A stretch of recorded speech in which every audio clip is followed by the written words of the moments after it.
ये कहा जाए कि नगर निगम का मेरुदंड होता है राजस्व विभाग और संपत्ति का, तो निश्चित रूप से इससे इनकार नहीं किया जा सकता है, क्योंकि जब तक नगर निगम के पास पैसे नहीं होंगे, यानी कि उसकी आर्थिक स्थिति ठीक नहीं होगी, वो विकास कार्य नहीं कर सकती।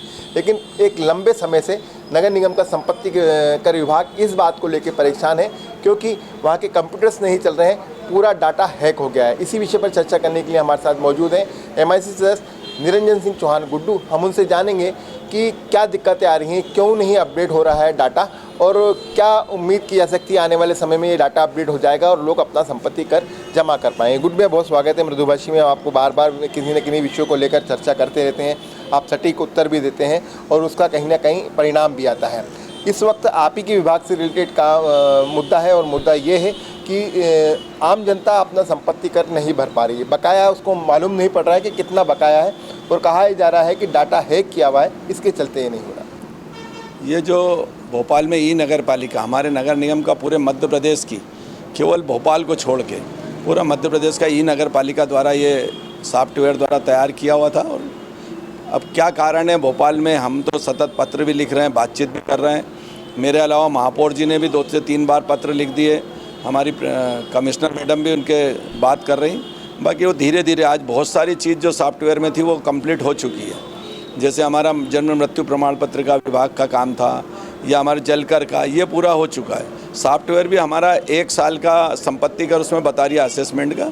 और विगत अभी हमारी कल ही बात हुई, क्योंकि 9 तारीख को लोक अदालत भी है, तो इसलिए हम उस विषय पे बात करी, तो हमारे को ऐसा लग रहा है कि हम 2 से 3 दिन में, उनका कहना है कि हम इसको पूरी तरह चालू कर देंगे। अब लगभग बहुत सारा काम उससे हो भी गया है, तो उनका कहना है कि हम 2 से 3 दिन में कर देंगे, क्योंकि 9 तारीख को लोक अदालत है, तो बड़ा काम।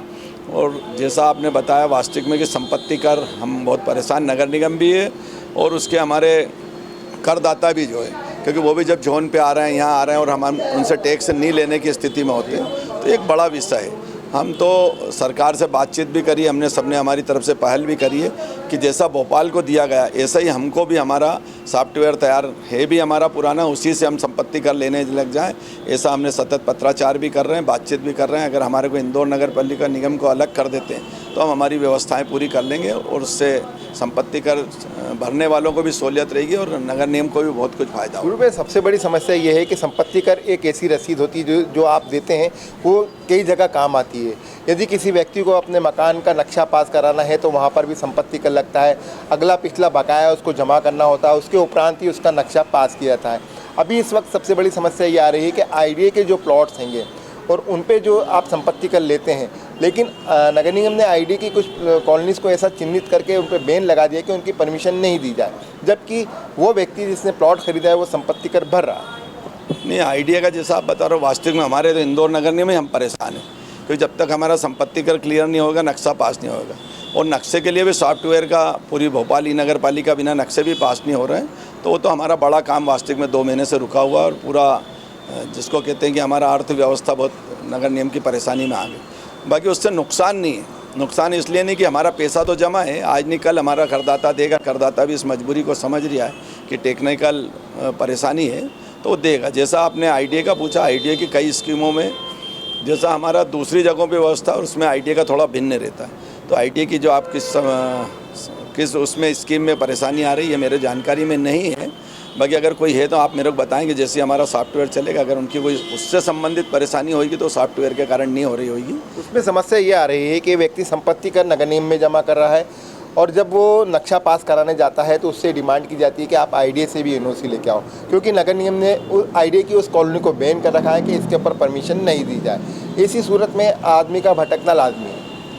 तो वो जैसा आप बता रहे हो तो वास्तविक में IDA की कहीं ना कहीं कमी है, क्योंकि हमारी जो IDA की दूसरी स्कीमें हैं उनके सबके हमारे नक्शे पास हो रहे हैं। अब वो IDA की कोई समस्या हो सकती है, कोई कॉलोनाइजर और IDA की बहुत सारी कॉलोनी उलझी हुई हैं, तो उसके बारे में मेरे को जानकारी भी नहीं और मैं बता भी नहीं पाऊंगा। वो IDA की कोई समस्या हो सकती है, जो IDA की हमारे यहाँ क्लियर है उन सबका तो हमारे यहाँ संपत्ति कर भरा के और नक्शा पास होता है। मार्च एंडिंग आने वाला है, ऐसा कहा जाता है कि 31 मार्च के पहले तमाम तरह के कर जमा कर दिए जाना चाहिए, और ख़ासतौर पर नगर निगम शिविर भी लगाता है ताकि मार्च एंडिंग में उसके बाद अधिक से अधिक राशि आ पाए।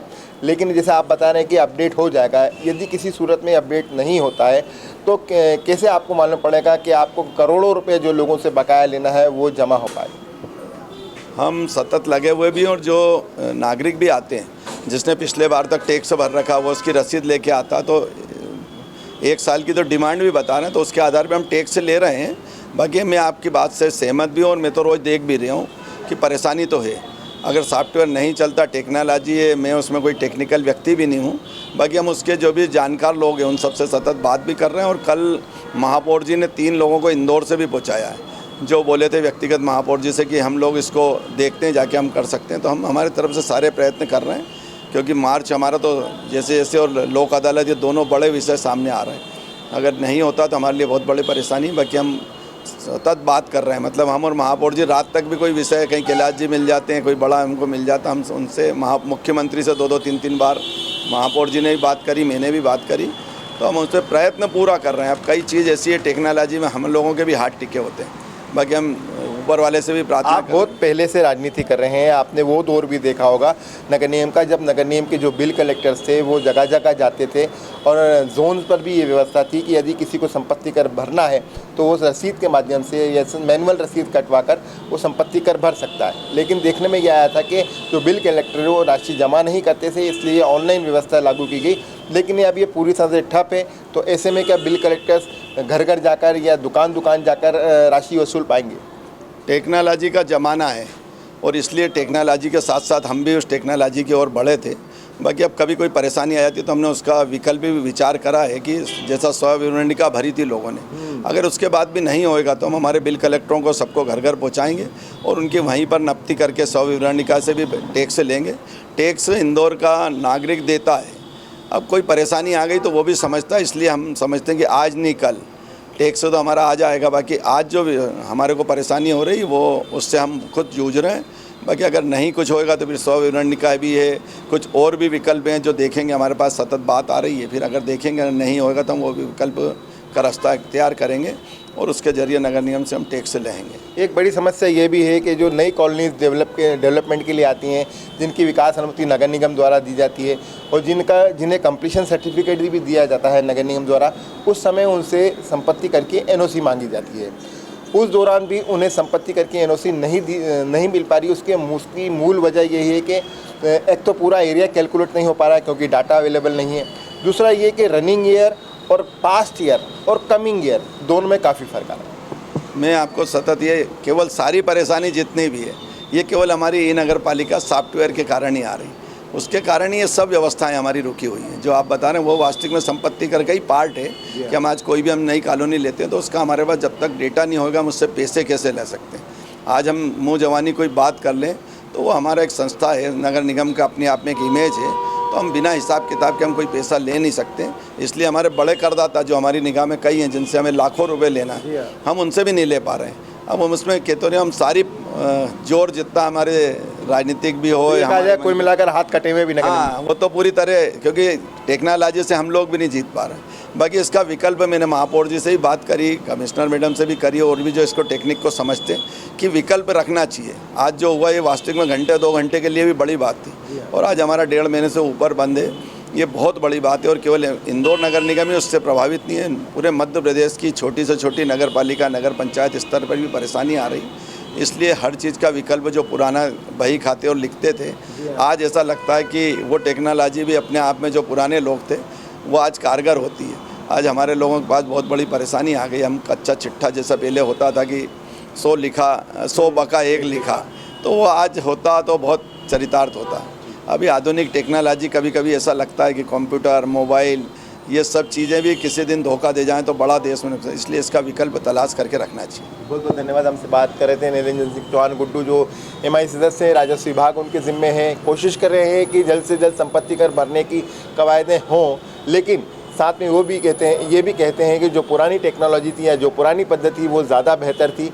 जिसे कहा कि 100 बका और 1 लिखा, पहले निगम के पास रिकॉर्ड होता था, मैनुअल रिकॉर्ड होता था, अब पूरा रिकॉर्ड टेक्निकल है।